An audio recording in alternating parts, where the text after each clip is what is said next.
All right, I think we'll maybe give it just one more minute. I think we had about 30 registered, so give another minute or so for them to join and then we'll get started.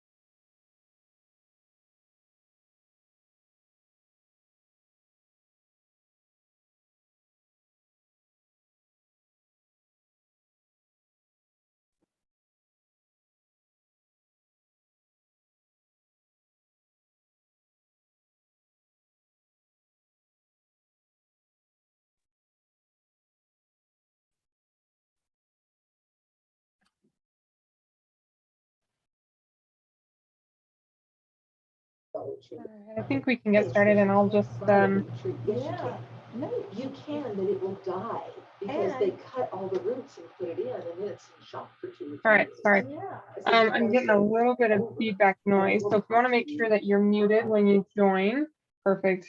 All right, well, this is our first Lunch and Learn of the fall semester. We're really excited to have these financial wellness webinars from USU Extension and the Empowering Financial Wellness Program. So we're really excited to have Alicia and Vincenza come and present to us. I hope I said that right. I know you've presented before. Okay, perfect. And talk to us about budgeting tips and tricks. We know inflation is a big issue right now, so anything we can do to help us is awesome. So yeah, a couple of reminders. We are recording this for future viewing for those that can't join live, and we'll be able to post that on our website afterwards. So we'll ask you maybe probably hold the questions until the end. You can put them in the chat, they'll monitor that, and then we'll reserve that time at the end for questions. Just mute yourself when you join, and I think we're good to go. Alrighty, thank you so much. We are excited to be here with you guys, and like Alyssa mentioned, we are from the Empowering Financial Wellness team and we are program coordinators of that. And so like Alyssa mentioned, inflation is something that is affecting all of us right now. And so we will be talking about some budgeting tips and tricks to help you meet your needs and have money left for your wants as well, because it's so important that you work so hard to bring money in that you're able to enjoy some of it as well. And so keep in mind as we're here together that your budget can look like whatever you want it to. You don't have to follow a specific budget of everybody else or have it look like one specific way, because everybody's situation is different and unique, and your budget should reflect that. And ultimately finding what works best for you is the key and is what's best. And so remember also that you are never locked into one budgeting method, because if you try one way of budgeting and it's not working for you, or you're not finding the results that you want to, you're not locked into it. And then just figure out what's working, what's not, and then make adjustments as needed and changes accordingly. And so we have a couple of objectives for our time here today. So we will be talking about some budgeting strategies to meet your needs and wants. Like I mentioned, we'll also be going over some budgeting tools to help with tracking and monitoring your expenses, because it's very important to do that in order to know where to make those adjustments and changes. And then we'll also be talking about some tips and resources for cutting back on your spending. Something that may seem like, are you sure that's possible right now? But it is. And so we will be talking about some great resources there. And so I'm going to pass the time over to Vincenza for our first couple of objectives. All right. So our first one is talking about when we think about budgeting, keep in mind that it's not just a piece of paper with numbers on it or categories in your app. it should really be a reflection of the things that you value most, and what's important to you and what goals you have. So, because there's this saying that I've heard Alicia say a lot, we don't have financial goals, we have life goals with financial consequences, right? Most of our big life goals are somehow tied to finances or money. Think about getting a college education, getting married, buying a home, buying a car. All these, usually these big goals that we have are tied to some kind of financial, there's a connection there. So really a financially sound budget, while they don't have to all look the same, they really should start with knowing your why. Why are you budgeting? What is your goal?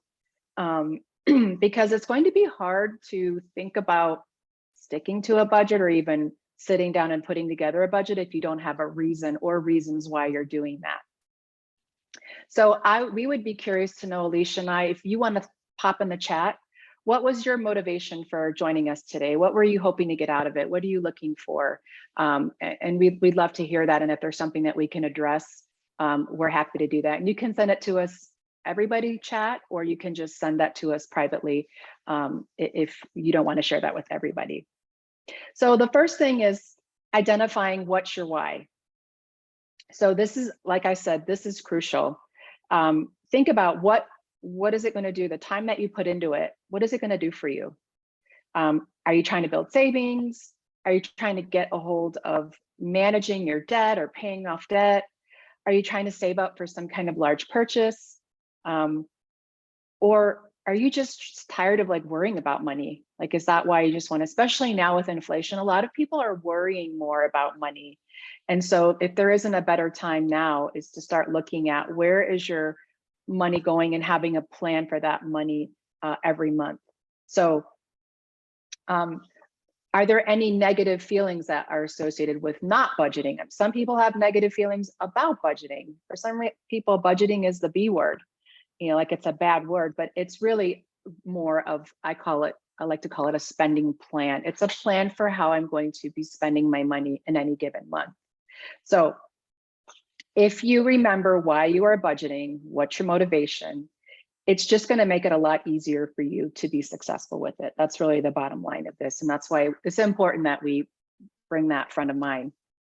And then the second thing you want to do is now you can start to prioritize your spending. So whenever I would talk to somebody about putting together a budget as a financial counselor, they'd say, I don't even know where to start. So we'd say, okay, start with what we call the 4 walls. And it's usually those fixed expenses that everybody knows, usually memorized to the dollar, what their costs are. For example, your rent, your mortgage, your cell phone bill, your car insurance.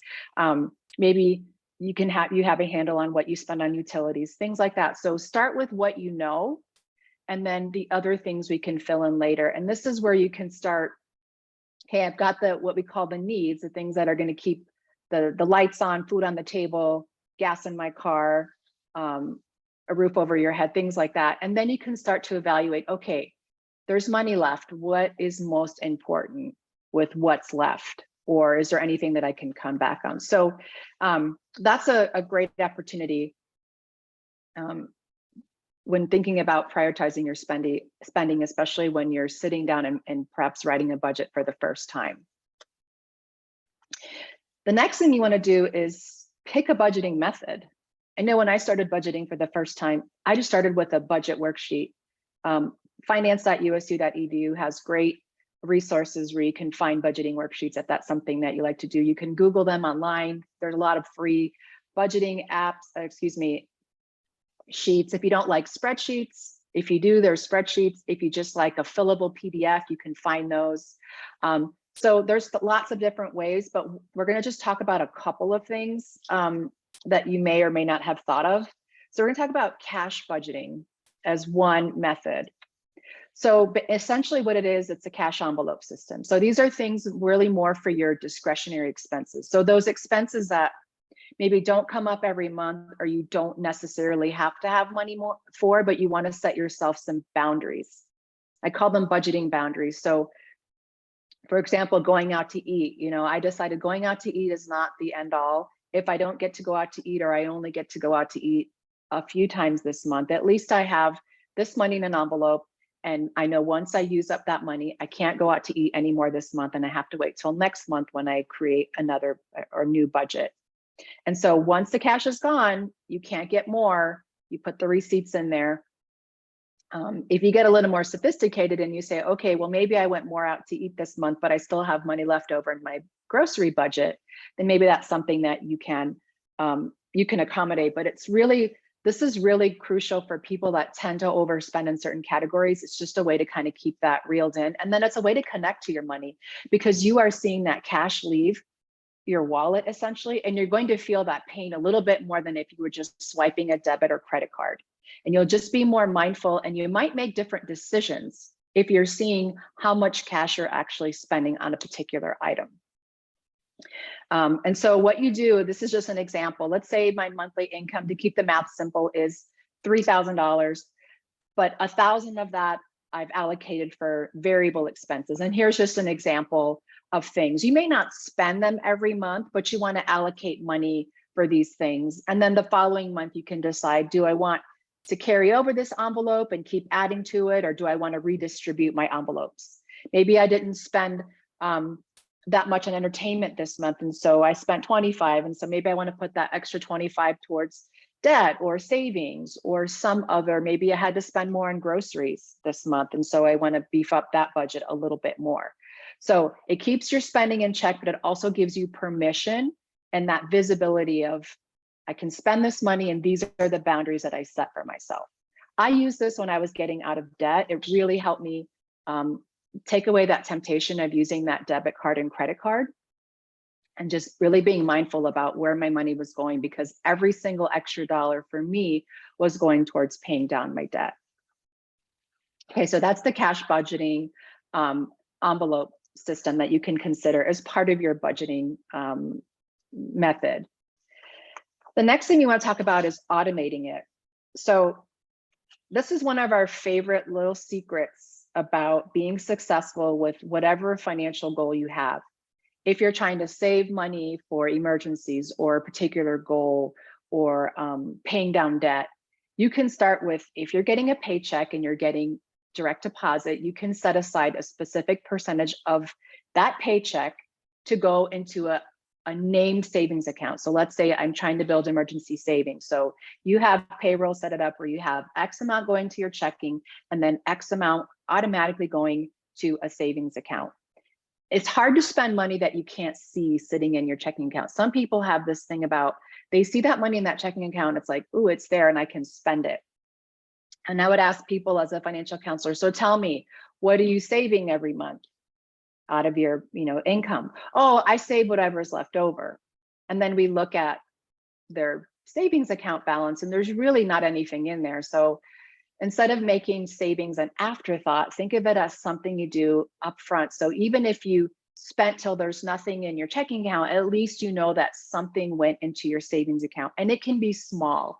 It doesn't have to be a huge amount. Start with 1% of your income, or make it a dollar amount that feels okay to you, like $5, $10. And you'll get used to not having that money. And then you'll look up in a few months and say, hey, I got a couple $100 in this savings account that's there for me for whatever goal that you set that to be. So that's one of our tricks. If you automate it, you just get used to that, and you're just building a great habit of always trying to make sure that you're saving for yourself a little bit every single month. Okay, so we wanted to just share with you some budgeting tools that are out there in terms of not just budgeting, but helping you track your expenses. And there are a lot out there, but these are some of the ones that we wanted to highlight because they're consistently the most highly rated ones that are out there. So some of you might be familiar with these: Mint, Why You Need a Budget, Simplify by Quicken, and Good Budget. So just in a quick snapshot, what I like about most of these is that they're free or they have a free trial. For example, I use Mint. I've been using it for years. It's free to connect my bank accounts. A lot of them will have basic versions that are free, but if you want to have it connect to your bank account, why would you want to do that? Because it will move those transactions into the app, and then you can begin to categorize them. YNAB is not free. They do have a free trial for 31 days, but if you are a student, you can get that free for 1 year. So YNAB is more popular for it's a zero-based budgeting. It makes you allocate every single dollar coming in and setting goals. And Mint can do the same thing. It's really about finding a platform that works with you. Some people like YNAB and hate Mint and vice versa and love Good Budget. Good Budget's more like that cash envelope system that we talked about, but it's virtual envelopes. And again, it is free for the basic. But unlike the other apps, Good Budget does not let you sync with your bank account. Some people like that, to have it sync to their bank account. Some people aren't comfortable with that. And so it's great that there's lots of different options out there. And then Simplify is another great app that's out there. It has a lot of helpful tools, and it helps. It's very user friendly. There's lots of ways to look at it. If you want to look at it line by line, or if you're more just like big picture, it gives you some options, and you can customize a lot in Simplify. So encourage you to, if you haven't heard of these, to check some of these out. And if you're going to be choosing an app, we just want to put out there, make sure it's secure. In other words, it has two-factor authentication. For example, if you log in, it's going to send a code to your phone or something that way, just to protect your information. Make sure it stores and backs up data on the cloud in case, you know, it crashes, and then where's all of that data that you had stored, or all of that history. If it's important to you, that can work across different platforms. I don't like to build my budget on a smartphone. I like to do it on a computer. So some of them allow you to work on a computer or tablet as well as a smartphone. It's totally up to you. If collaborative data entry is important, for example, if there's more than one of you that are working on this budget together, and you can each enter transactions. For example, perhaps you took money out of an ATM and you have to enter a cash transaction. If you want to be able to have somebody in your household, spouse, partner, do that, make sure that the app you're using allows for collaborative data entry. If you want to sync to your banks, make sure it can integrate with your bank. Not all banks like to have third-party apps accessing their customers' accounts. For example, I have an online savings account that doesn't like to talk to Mint. So I just have to track that separately. Not a big deal, but for some people that could be a deal breaker. And then making sure it's user-friendly. And user-friendly is a relative term, right? For some people that are tech savvy, they love one, and then another one, maybe they don't like it as much. So finding one that works for you, and it may not be the first one that you try. And just wanted to share some pro tips for budgeting. If you're going to be having it connecting to your bank account, make sure you're reviewing new transactions and that it's categorized correctly. Sometimes an app will automatically categorize something based on an algorithm they have in their program, and it can be wrong. Like, well, that wasn't gas, that wasn't groceries. So it's important that you just go in there and you click on the drop-down box, or however the app works, and you change that. View your account balances, checking, looking at your checking account. And if you're having it connect to your bank accounts, you're going to see lifetime, like, okay, based on the debit card transactions that I've done, this is where my balance is today. And then some of them let you see, like, where are you? Okay, we're already in the middle of August. Like, have you spent more than half of your grocery budget, or you're on track? And a lot of the apps will kind of give you that visual to see, okay, where am I in any given day in the month? And then it should be a daily or weekly habit. If you wait till the end of the month, in my experience, it feels overwhelming to go back and try to reconcile things or look at receipts. So we recommend looking at it 5 or 10 minutes a day, or maybe a little chunk of time a week, maybe 15, 20 minutes, and just look at it. And the more you do this, the more it just becomes like clockwork, and it doesn't take a whole lot of time. Maybe when you're new to it, it might take you a little bit more time. And a lot of people don't budget because they say it's overwhelming, I don't have time, and they might, have other negative feelings. But we're just encouraging you to just look at it, especially if you're new to it, maybe daily. And it can be really exciting to see like the kind of progress you're making. It doesn't have to be, a downer kind of thing that you're doing. It can really be motivating and help you stay on track. Okay, so I'm gonna turn the time back over to Alicia, who's gonna take us through our last objective. Alrighty. So it can be pretty discouraging to budget if it only leads you to seeing that you don't have enough money for the things that you want after meeting all of your needs, especially with inflation right now, taking a little bit more out of our budget for the basic needs than previously. And so if you find yourself in that case, there's 3 different options that you can do to take care of that. So you can decrease your expenses, increase your income, or do both. And so we're going to focus briefly on a couple of tools to help with decreasing expenses. And so it's the step down principle and the cutting expenses tool book or booklet that we have available. So first of all is the step down principle. And so this is most successful in helping you decrease your expenses when you use it for those variable expenses. Like Vincenza mentioned at the beginning that you could use the cash envelope system for, this is most successful with those variable expenses that vary from month to month. So ultimately with the step down principle, you are taking, you determine the amount of steps down in the cost. So you can either step down in frequency or in cost that you are spending on these different expenses. So we'll use an example of eating out. So if you were to cut back in frequency in eating out, if you were to the top of the staircase would be that you eat out for lunch every single day of the week. And so the next step down would be that you bring your lunch from home 1 day out of the week, and you're only eating out 4 times in the week, and then so on and so forth. And then the least expensive option we'll say is just eating out once a week for lunch. And so, like I mentioned, you can either cut back in frequency or just find a less expensive option. Like what we see right here, these are some different tips to help out with that. So purchasing items from different places where they're sold less, learning how to make things or do things yourself. So these are some other tips right there as well.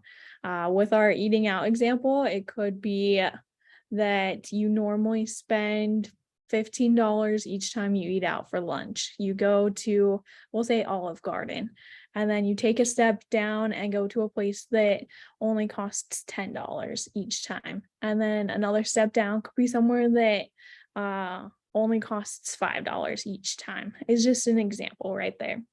And so that's basically what the step down principle is it's helping you to cut back in your spending without having to cut things out completely. So that you don't have to go completely without your eating out, or if it's that you get specialty sodas or drinks or different things like that would be another example that you could use it for. And then our next tool that we want to share with you is this cutting expenses booklet. And so this cutting expenses booklet is a free download on our website. You can scan this QR code to download it completely free. And it has lots and lots of different tips and tricks that are simple things that any of us can be doing to cut back our spending in pretty much any area of our budget. And there's also a section in there that's tips about boosting your savings. Then, as you can see right here in the content section, there's pretty much any area of your budget is covered with different tips that you can utilize. And then based on how drastic of changes you would like to make, there's a red section, a yellow section, and then green section is more of really simple lifestyle changes to make for more of the long run. And so we'd invite you guys to download this, check it out, and see if there are some tips that you guys can utilize to help cut back so you can put your funds towards the things that are most meaningful to you and that will bring you the most joy in your life. And so we just want to summarize what we've talked about today. And so in order for any budget to be successful, it's important that you establish a meaningful purpose. Like Vincenza mentioned, the different questions to ask yourself of why you are budgeting. What positive things could it help bring into your life by having a budget or improving your budget from where it maybe is right now? Or what negative things are coming to your life because you're not budgeting? So it's very important to establish that purpose and why. And like Vincenza mentioned, also, there's lots and lots of different budgeting and tracking methods out there. So it's important to try one, see if it works for you, see what maybe doesn't work, and just take a little bit of time and evaluate, and then continue to make modifications as necessary, and try out some new ones. And then we also talked about a couple of different tools for cutting back in your spending so that you can make sure that you're putting your funds that you do have available towards the things that are most important to you, and so that you're able to reach your goals.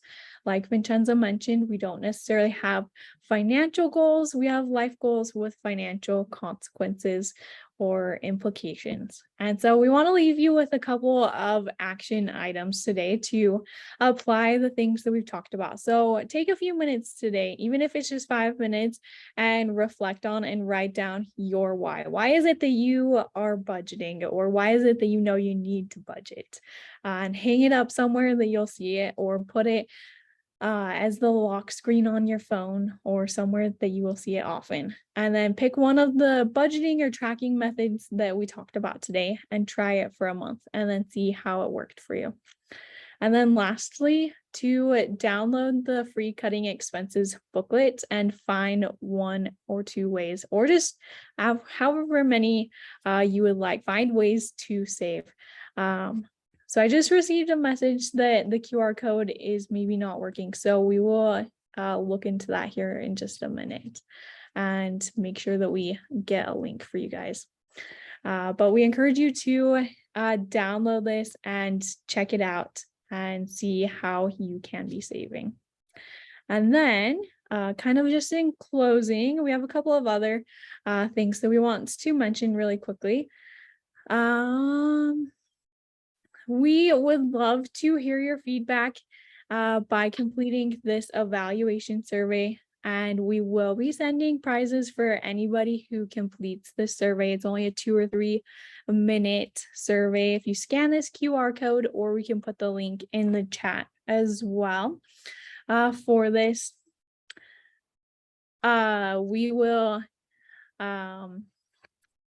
We would love to have your feedback so that we can continue improving and hear what you guys learned, what you liked, what you didn't like about this today.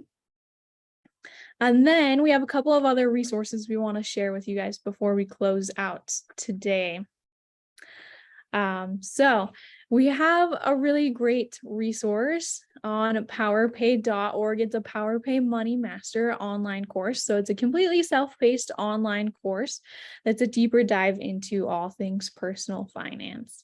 And so if you are a Utah resident, which I'm assuming that most of us are here today, if not all of us, you can do this completely for free. And click apply for a fee waiver, and it's normally a $40 course, but you can do it completely free and just learn more about finances, in addition to joining us for our other lunch and learns that we will be doing once a month for the next few months. And then our team's website is right here, finance.usu.edu/EFW. And we have lots and lots of other great free resources on there as well that we'd encourage you guys to check out as well. And then just a couple of other resources. Vincenza put it in the chat already, but we do have a new inflation website. So it's dedicated to resources to help out in navigating these times of high inflation. So it's inflation.usu.edu. And then also on our website, finance.usu.edu/EFW, you can find out about other classes that we are teaching, other webinars, and join us for those. Or we can also host a free class similar to this for any groups that you are a part of. And you can instigate the conversation with us about that on our website as well. And so we are glad that you guys were all able to join us, and we would love to hear any questions that anybody has. We'll stop the recording and open time for questions.